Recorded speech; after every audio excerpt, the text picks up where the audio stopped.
ఆయిషా రజియల్లాహు అన్హా చిన్న వయసులో దైవ ప్రవక్త ముహమ్మద్ సల్లల్లాహు అలైహి వసల్లంను ఎందుకు వివాహం చేసుకున్నారు? ప్రజలు చాలా ఆశ్చర్యంగా అడుగుతారు, ఏమిటి, దైవ ప్రవక్త ముహమ్మద్ సల్లల్లాహు అలైహి వసల్లం ఒక చిన్న పిల్లను పెళ్లి చేసుకున్నారా? 1400 ఏళ్ల క్రితం పరిస్థితులు అలాగే ఉండేవా? అసలు దీని వెనుక మర్మం ఏదైనా ఉందా?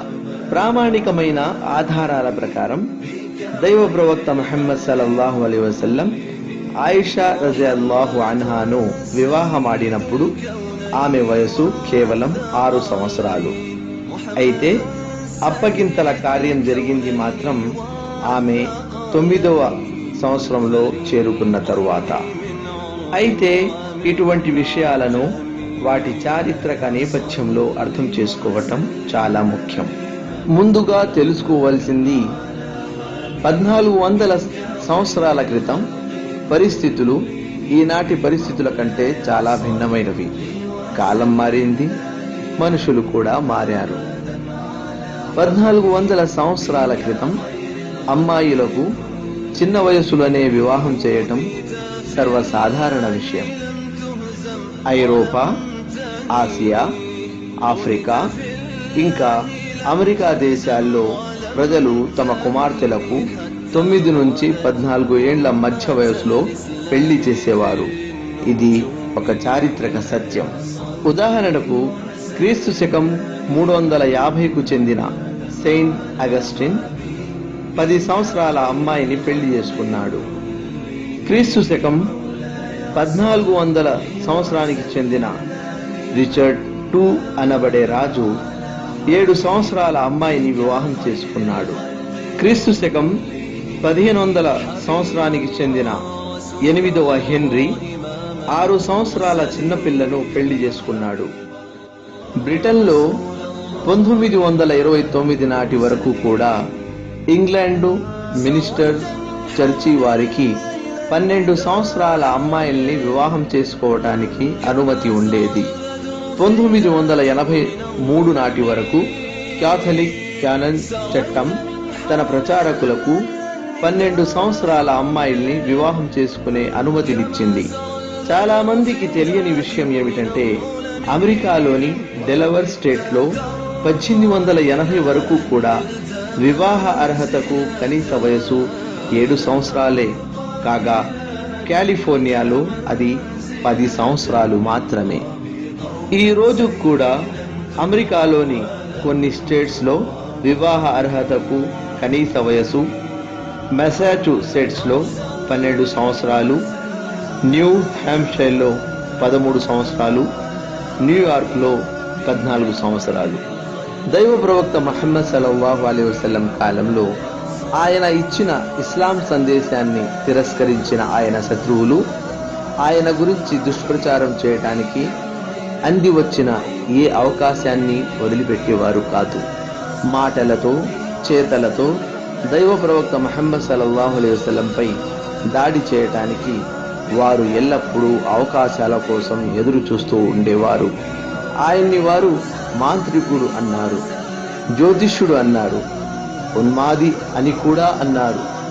అయితే ఆయిషా రజియల్లాహు తాలా అన్హాను ఆయన వివాహం చేసుకోవటం వారి దృష్టిలో అభ్యంతరకర విషయం కాలేదు. ఎందుకంటే ఆనాటి సమాజంలో అది చాలా సాధారణమైన విషయం కాబట్టి. ఇంకో విషయం మీకు తెలుసా? దైవ ప్రవక్త ముహమ్మద్ సల్లల్లాహు అలైహి వసల్లంకు 54 సంవత్సరాలు వచ్చే వరకు ఒక్కతే భార్య. ఆమె పేరు ఖదీజా రజియల్లాహు తాలా అన్హా. దైవ ప్రవక్త ముహమ్మద్ సల్లల్లాహు అలైహి వసల్లంతో పెండ్లికి ముందే ఆవిడ ఒక విధవ, వితంతువు. అంతేకాదు వయసులోనూ ఆమె దైవ ప్రవక్త ముహమ్మద్ సల్లల్లాహు అలైహి వసల్లం కంటే 15 సంవత్సరాలు పెద్ద. దైవ ప్రవక్త ముహమ్మద్ సల్లల్లాహు అలైహి వసల్లం యవ్వనమంతా ఆమెతోనే గడిచింది. ఆమె చనిపోయేదాకా ఆమెతోనూ ఇంకా ఆ తరువాత ఆమె యొక్క బంధుమిత్రులతోనూ దైవ ప్రవక్త ముహమ్మద్ సల్లల్లాహు అలైహి వసల్లం ఎంతో మంచి సంబంధాలు కలిగి ఉండేవారు.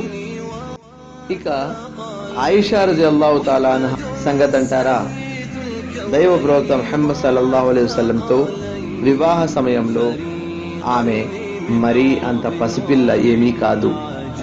ముందుగా గమనించాల్సింది ఏమిటంటే, ఇస్లాం ప్రకారం నవ యవ్వన దశకు ప్యూబర్టీకి చేరుకోక ముందు వివాహం చేసుకోవటం కఠినంగా నిషిద్ధం. గమనిక, నవ యవ్వన దశ ప్యూబర్టీ కాలాన్ని బట్టి ప్రాంతాన్ని బట్టి వివిధ రకాలుగా ఉంటుంది. సైన్స్ ఆధారాల ప్రకారం అమ్మాయిలు 9 నుంచి 15 సంవత్సరాల మధ్య వయసులో ఎప్పుడైనా పరిపూర్ణమైన నవ యవ్వన దశ ప్యూబర్టీలోకి చేరుకోవచ్చు. అంతేకాదు, ఒక దేశపు సగటు ఉష్ణోగ్రతను బహిష్టు మొదలవటానికి లైంగిక నవ యవ్వన దశ ప్యూబర్టీకి ప్రధాన కారకంగా భావిస్తారు. మరి విపరీతమైన ఎండలు కాసే అరబ్బు నేలపై పుట్టిన ఆయిషా రజియల్లాహు తాలా అన్హా 9 ఏళ్ల వయసులో పసిపిల్ల అవుతుందా? కాదు, కానే కాదు. మరి ఈ వివాహం వెనుక మర్మం ఏమై ఉంటుంది? పూర్తి మర్మం దేవునికే తెలియాలి. వాస్తవంలో దైవ ప్రవక్త ముహమ్మద్ సల్లల్లాహు అలైహి వసల్లంతో ఆయిషా రజియల్లాహు తాలా అన్హా వివాహం దేవుని తరఫున ఇవ్వబడిన ఆజ్ఞ.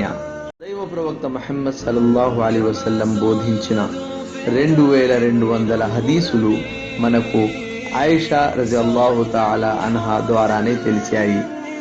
ఆయిషా రజియల్లాహు తాలా అన్హా చాలా చురుకైన వారు, అద్భుతమైన తెలివితేటలు కలిగిన వారు. అందుకనే దైవ ప్రవక్త ముహమ్మద్ సల్లల్లాహు అలైహి వసల్లంతో ఆవిడ వివాహం జరిగింది.